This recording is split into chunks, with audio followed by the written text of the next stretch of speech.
peeps, I got a new episode for you. Today I was in 1 Kings 19, and I was looking specifically at verse 12 and 13. And it came out of a conversation I was having with the father. He is really, really interested in the individual. It seems like you read through the scriptures, through Bible, and you see him more of a macros kind of guy, person, being. And that he's got a lot to dwell upon, right? He's got the whole world to take care of. So how could he be that much interested in the individual?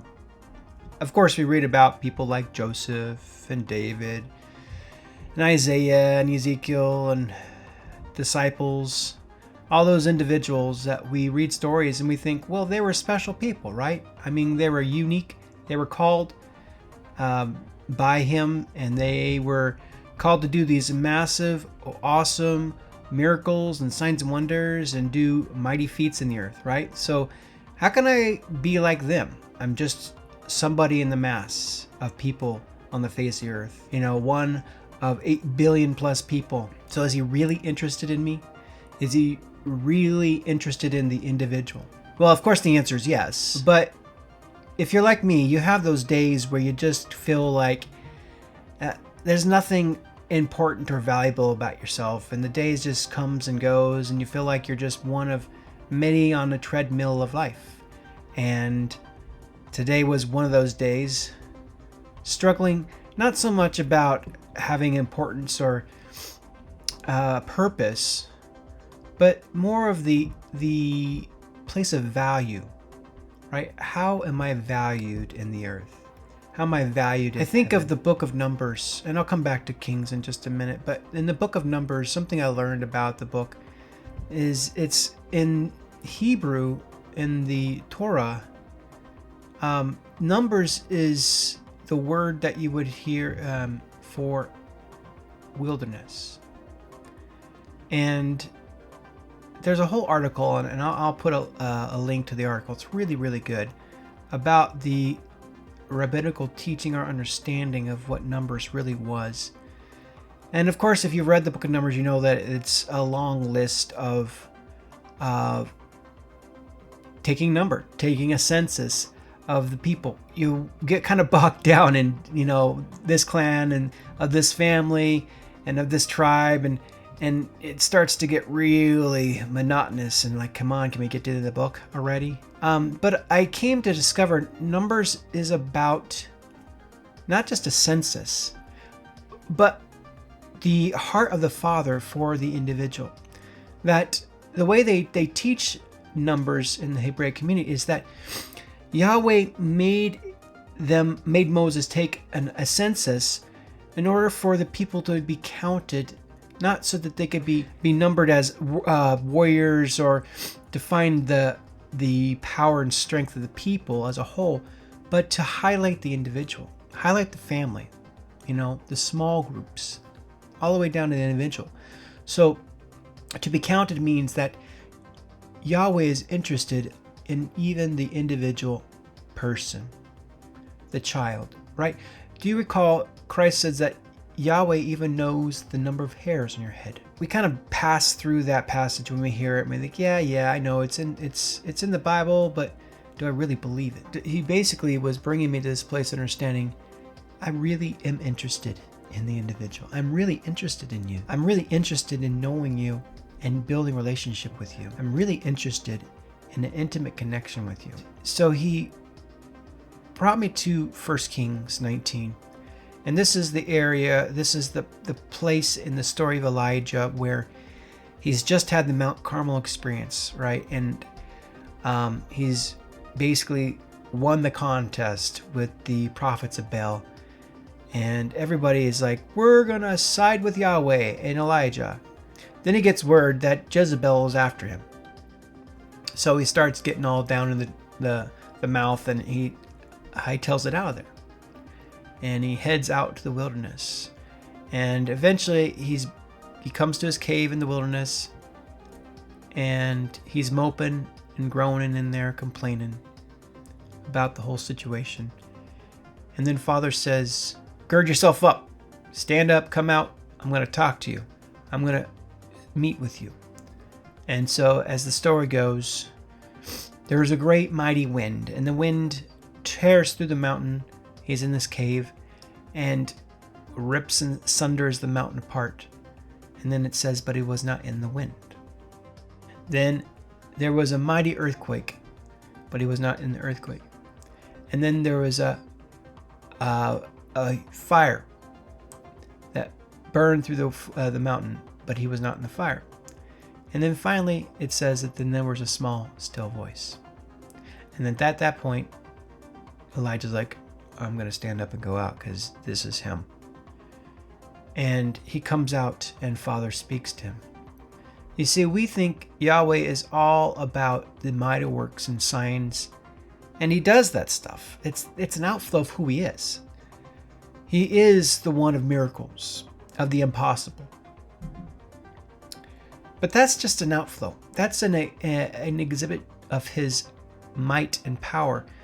But he is really about the intimate, small connections with the individual. That's where he does his teaching. That's where he does his getting attention. That's where he passes the mysteries and the secrets on.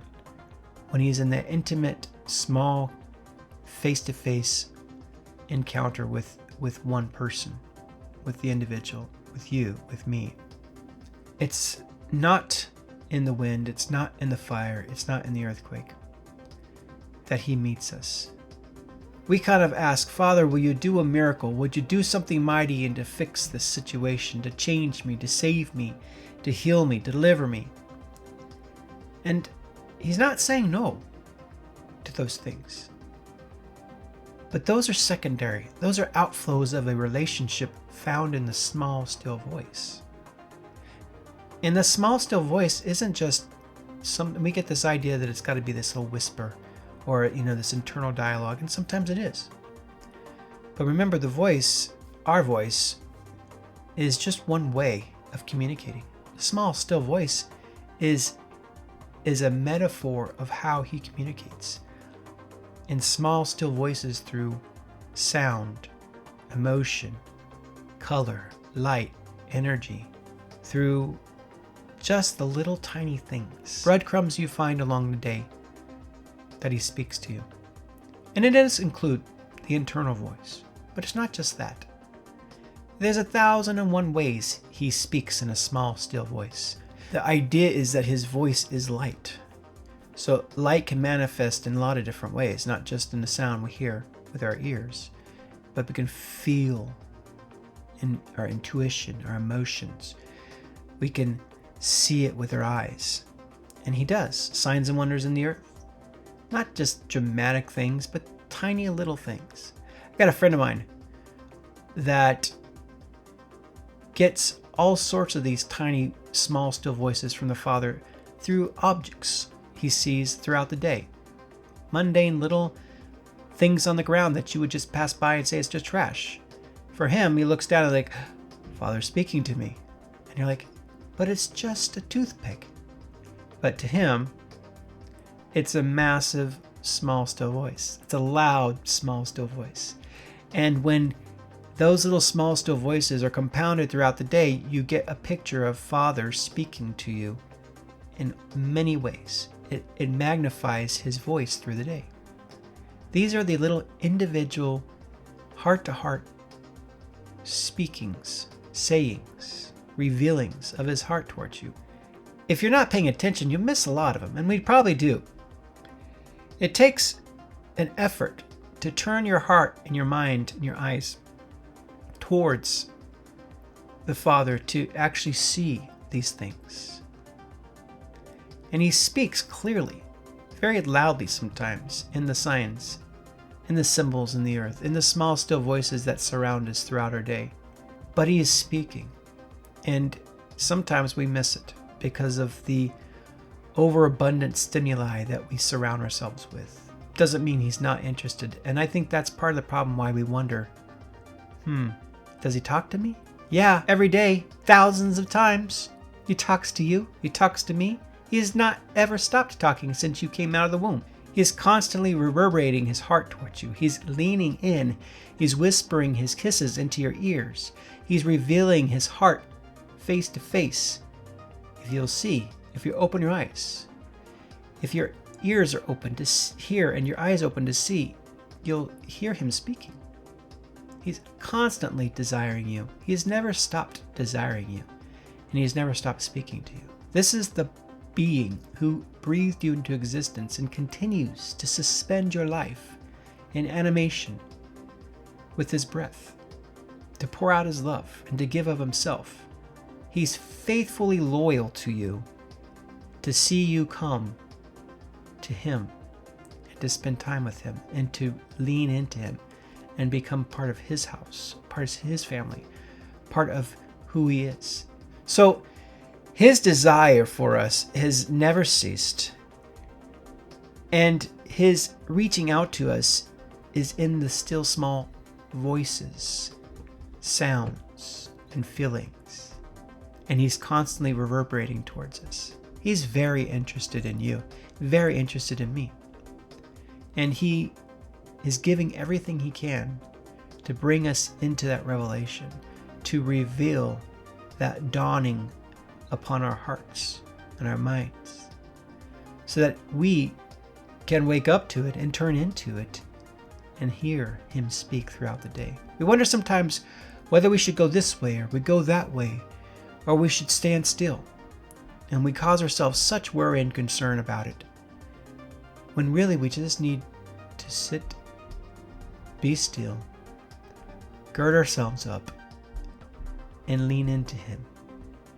and let our ears and our eyes and our senses feel, see, and hear the still small voice of our Father, of our Creator.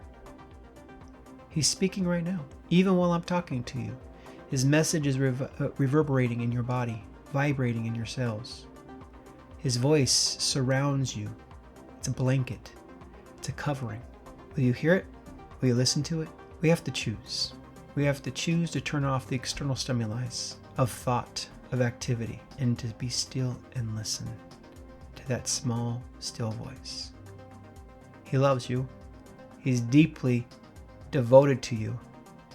His covenant of loyalty is extended out to you, whether you know it or not. But it's up to you to turn your ear and your eye to him and to hear his voice. I hope that touches you. I hope that brings some insight. I hope it gives you some encouragement. Maybe you're struggling with something this week that is bringing confusion or consternation or uncertainty. I hope this encourages you to take that pause and to really stop and listen to his voice, because he's speaking. And he's not hiding from you, but is telling you of his love, his purpose, his direction, his desire. You just only need to lean into it. Until next week, live long and prosper. Shalom, blessing, and we'll talk to you later.